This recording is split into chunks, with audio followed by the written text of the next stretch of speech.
बङ्गलादेशमा हिन्दू नेतालाई चुनाव लड्न प्रतिबन्ध, एक हिन्दू नेतालाई चुनाव लड्नबाट रोक। फेब्रुअरी 21मा चुनाव हुने तय। गोविन्द चन्द्र मणिको गोपालगञ्ज 3 संसदीय सिटका लागि आफ्नो मनोनयन दर्ता, तर निर्वाचन अधिकारीले शनिबार उनको मनोनयन अस्वीकार।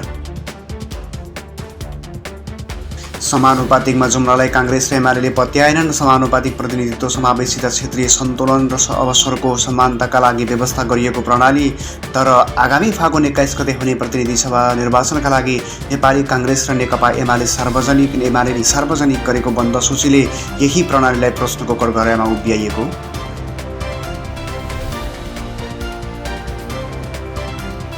काङ्ग्रेस महाधिवेशनको विषयमा महामन्त्री गगन थापा निर्णायक सङ्घर्षमा उत्रिए। उनलाई विश्वप्रकाश शर्माको साथ सभापति देव र शेखर कोइराला फरक धारमा।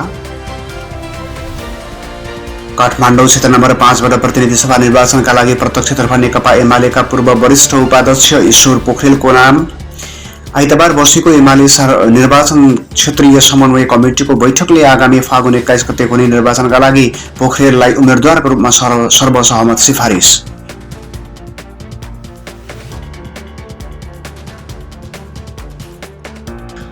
आगामी फागुन 21 मा हुने प्रतिनिधि सभा निर्वाचनमा प्रत्यक्षतर्फका लागि भक्तपुर निर्वाचन क्षेत्र नम्बर 2बाट महेश बस्नेतको एकल सिफारिस।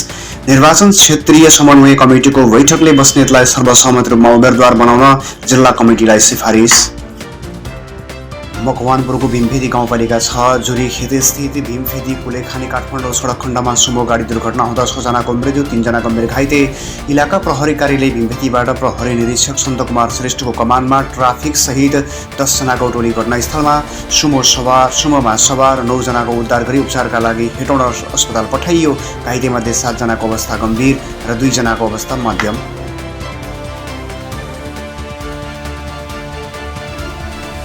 समयमा नबन्ने भयो नागढुङ्गा मोडिङ सडक।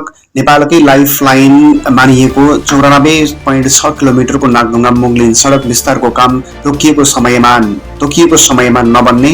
सडक निर्माण पूरा हुन अझै कम्तीमा 2 वर्ष लाग्ने।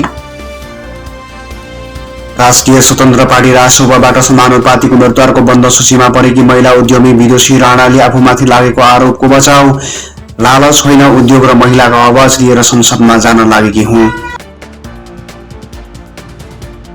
गत शनिबार बिहान थाइल्यान्डको पर्यटकीय सहर पटायामा वाकिङ स्ट्रिट नजिकै एक भारतीय पर्यटकमाथि ट्रान्सजेन्डर महिलाहरूको समूहले आक्रमण। मसाजको पैसा नतिरेको भन्दै कारबाट निकालेर भारतीय पर्यटकलाई कुटियो। Video viral. स्वतन्त्र राष्ट्र भेनेजुएलामाथि साम्राज्यवादी हस्तक्षेप निन्दनीय। सार्वभौमिकता शक्तिमा नभई जनतामा निहित हुने। महेश बस्नेत।